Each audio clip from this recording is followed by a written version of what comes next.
إن الحمد لله نحمده ونستعينه ونستغفره ونعوذ بالله من شرور أنفسنا وسيئات أعمالنا من يهده الله فلا مضل له ومن يضلله فلا هادي له أشهد أن لا إله إلا الله وحده لا شريك له وأشهد أن محمدا عبده ورسوله لا نبي بعده اللهم صل على محمد وعلى آله وصحبه ومن اتبع الهدى إلى يوم القيامة أوصيكم وإياي بتقوى الله فقد فاز المتقون أعوذ بالله من الشيطان الرجيم يا أيها الذين آمنوا اتقوا الله حق تقاته ولا تموتن إلا وأنتم مسلمون أما بعد أيها الحاضرون عزani Allahu ajmain jamaah salat Jumat yang kami muliakan. Kehidupan kita pastilah tidak mungkin ditegakkan dengan sendiri. Kita memerlukan orang lain. Kita memerlukan pertolongan agar memudahkan kita mewujudkan apa yang kita inginkan. Hingga kemudian Al-Quran membahas terkait dengan apa yang kita sebut dengan utang piutang. Idza tadayantum bidainin faktubuha. Kalau kalian berhutang maka catatlah. Dari sini kita bisa menangkap memang manusia ini selalu memiliki keperluan ditolong dari luar dirinya. Di antaranya adalah melalui pinjaman atau melalui transaksi yang namanya utang piutang. Untuk apa? Macam-macam. Ya. Mungkin untuk mengembangkan usaha, mungkin untuk membiayai sekolah, mungkin untuk membiayai keperluan-keperluannya, dan mungkin juga untuk sekedar membiayai prestisnya, membiayai barangkali ikutan tren kehidupan. Tapi yang jelas kalau kita lihat dari ayat ini, hutang piutang itu sesuatu yang dimubahkan, diperbolehkan. Mengapa? Karena di dalamnya ada unsur tolong menolong. Menjadi persoalan kemudian hari dalam kehidupan kita hari-hari ini, jika kemudian hutang piutang itu bergeser orientasinya, bergeser dari keperluan utamanya. Misalnya kalau kita mengikuti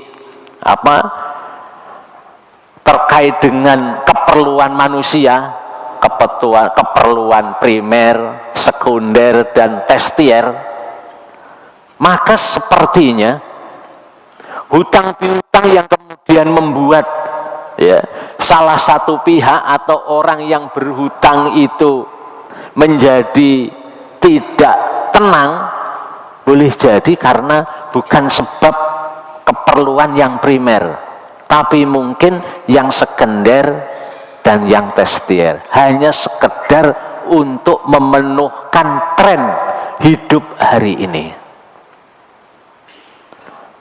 Di beberapa media online saya coba melihat tren orang hutang piutang biasanya satu, karena sedang ada barangkali perlombaan atau sedang ada hiburan yang menyebabkan orang segera bisa membeli tiketnya. Apakah balapan mobil, atau karena musik, atau karena barangkali untuk memiliki alat-alat komunikasi yang keluaran terbaru dan lain sebagainya. Di dalam satu artikel Di antaranya itu. Dari sisi umur, yang terbesar adalah orang-orang yang tadi terlibat utang piutang tapi tidak untuk keperluan utama tadi adalah anak-anak milenial dan Gen Z. Mungkin secara umur adalah anak-anak kelahiran tahun 2000-an ke sini.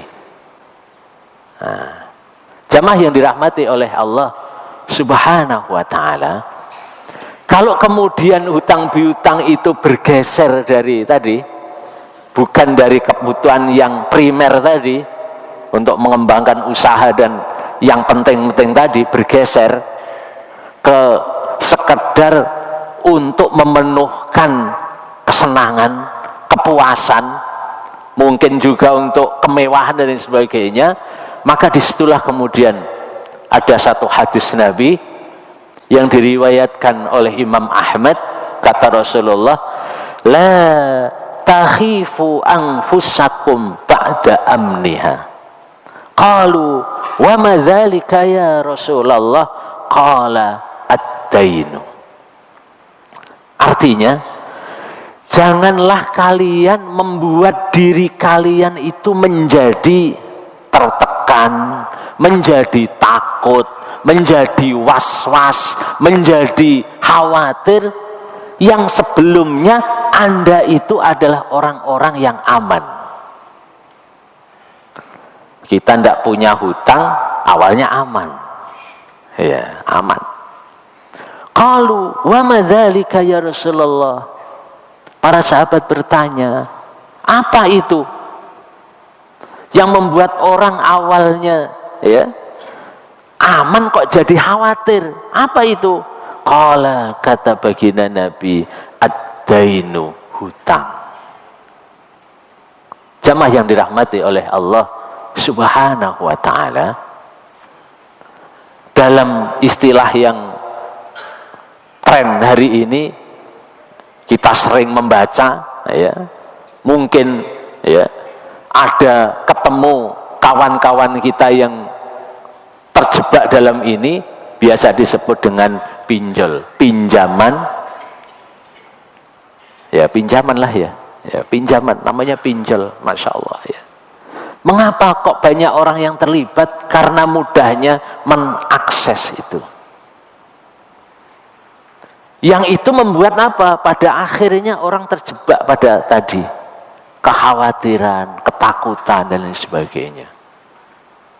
Banyak kasus-kasus yang kemudian minjemnya 1,5, kemudian berkembang menjadi 50 juta. Apa yang muncul? Pastilah rasa tidak aman, khawatir didatangi debt collector, khawatir membuka alat komunikasi, khawatir ada pesan dari tetangga. Mungkin karena apa? Boleh jadi debt collectornya ke rumah gak ketemu, ketemunya tetangganya, pesan tolong nanti sampaikan. Sehingga ya orang-orang yang khawatir ini, orang-orang yang terjebak ini karena tidak menyiapkan literasi yang cukup bagaimana seseorang itu berhutang hanya karena tadi untuk kepuasan, untuk kesenangan, untuk tren, untuk kemewahan dan sebagainya, tidak cukup. Hanya itu, tidak untuk pengembangan dan lain sebagainya, yang menyebabkan orang terjebak. Apa akibatnya?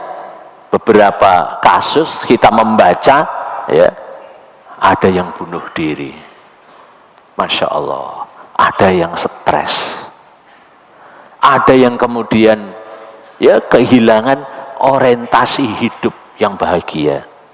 Karena apa? Biasanya sekali berhutang berikutnya akan begitu. Apalagi kalau ada tagihan yang bertubi-tubi, tidak ada cara untuk bisa dapat ya dana fresh, dana segar, kecuali melakukan yang seperti itu. Jamaah yang dirahmati oleh Allah Subhanahu wa ta'ala, kembali kepada persoalan awal tadi, sejatinya berhutang itu sesuatu yang mubah. Maka jikalah seseorang harus berhutang, hitunglah dan kepada siapa kita akan meminjam atau berhutang. Jangan sampai hutang-hutang itu menyebabkan sebagaimana di dalam hadis Nabi tadi, membuat seseorang itu dalam kondisi yang sulit. Tadi diantaranya aspek kejiwaannya. Apa itu? Khawatir, takut, tertekan dan lain sebagainya. Aspek zahirnya ya boleh jadi akan menyebabkan ya menyulitkan keluarga-keluarga yang lain. Menyulitkan barangkali tempat kerjanya, karena banyak kasus juga akhirnya orang-orang yang terjebak dalam pinjol ini karena peminjamnya tidak sukses ya menarik dari sang peminjam, akhirnya dia mengakses kepada tempat di mana seseorang itu bekerja. Apakah ke sekolah ya, karena banyak juga rupanya ya yang terjebak pinjol paling tinggi katanya menurut OJK itu adalah para guru. 48%. Masya Allah ya, mungkin karena guru itu punya SK barangkali ya, tinggi sekali. Nah itu kalau akhirnya tagihannya ke sekolah ya jadi repot nanti. Untuk sektor kerja katanya itu ada di angka 9%. Masya Allah ya, tinggi juga. Dan ibu rumah tangga itu juga ada, banyak juga ibu-ibu rumah tangga yang terkena ini ya. Nah kalau sampai kemudian resikonya ya pemilik modal tadi menagih kepada sekolah, kepada perusahaan, kepada tempat kerja, boleh jadi di banyak kasus saya membaca di artikel-artikel online menyebabkan terjadinya pemutusan hubungan kerja. Karena apa? Mungkin juga tempat kerja, tempat sekolah yang selama ini orang bekerja tidak nyaman juga mendapatkan ya barangkali ya situasi yang negatif dan lain sebagainya. Masya Allah. Jadi benar kata Nabi ini kalau begitu. Jadi hutang itu seringkali menyebabkan ya satu kekhawatiran yang tidak sekedar pada yang berhutang, tapi juga berakibat kepada masyarakat, kepada lingkungan, kepada keluarga, kepada tempat kerja, dan kepada orang-orang yang dikenal itu. Maka berhati-hatilah,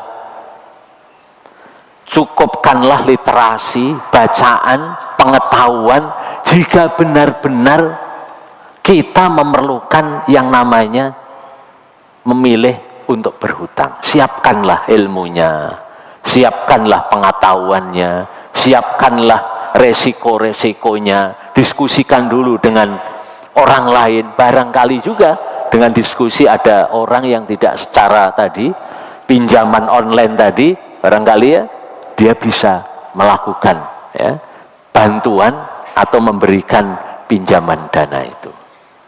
Aku qauli hadza fastaghfiru li wa lakum wa lisairil muslimin wal muslimat innahu huwal ghafurur rahim. Astaghfirullah.